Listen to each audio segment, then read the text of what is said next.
জীবনের শুরু যেমন আয়োজন করে হয় শেষটাও তেমনই। কত গল্প, প্রাপ্তি কিংবা না পাওয়ার আক্ষেপ নিয়েই তো কতজনের বিদায় হয়।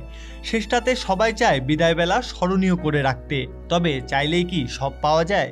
ক্রিকেট গ্লোবাল এরিনাতে সবার কাছে জনপ্রিয় না হলেও ক্রিকেটটা যারা পছন্দ করেন তাদের কাছে এটি আবেগের নাম। তাই তো বলা হয় cricket is not just a game.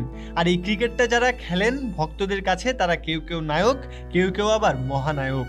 বিশ্ব ক্রিকেটে অনেকেই এসেছেন নিজের ক্যারিয়ার রাঙিয়ে ভক্তদের বিদায় বলেছেন সবুজ মাঠেই, যেখান থেকে তিনি শুরু করেছিলেন। গ্যালারি ভর্তি দর্শকদের চোখের কোণে জল, সতীর্থদের কাছ থেকে গার্ড অফ অনার নিয়ে মাথাটা উঁচু রেখে বিদায়। এটাই তো ক্রিকেটারের স্বপ্ন, ক্রিকেটের সৌন্দর্য।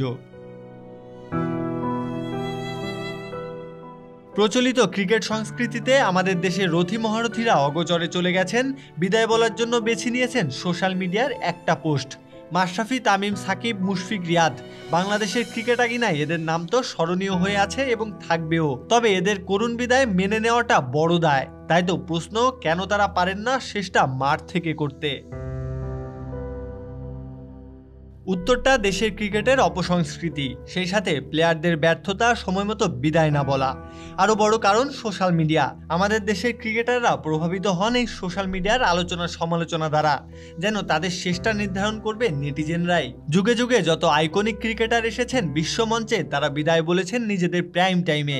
তাই তো আজীবন আক্ষেপ করেই ভক্তরা বলেছেন আরেকটু থেকে গেলে কি এমন ক্ষতি হতো। আমাদের দেশের ক্রিকেটাররা এসব মানেন না, তাই তো নিজেদের অফ ফর্মে থেকেও খেলে যান বছরের পর বছর। আর এর ব্যর্থতা অবশ্যই ক্রিকেট বোর্ডের, কারণটা তাদের যোগ্য রিপ্লেসমেন্ট খুঁজে বের করতে না পারা। এজন্যই দেশের ক্রিকেটটা এত পিছিয়ে।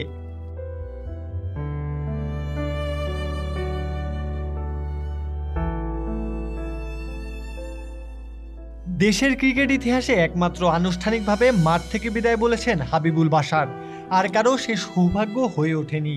তাই তো এই অপসংস্কৃতি থেকে বের হওয়াটা দেশের ক্রিকেটের জন্য অনিবার্য হয়ে উঠেছে।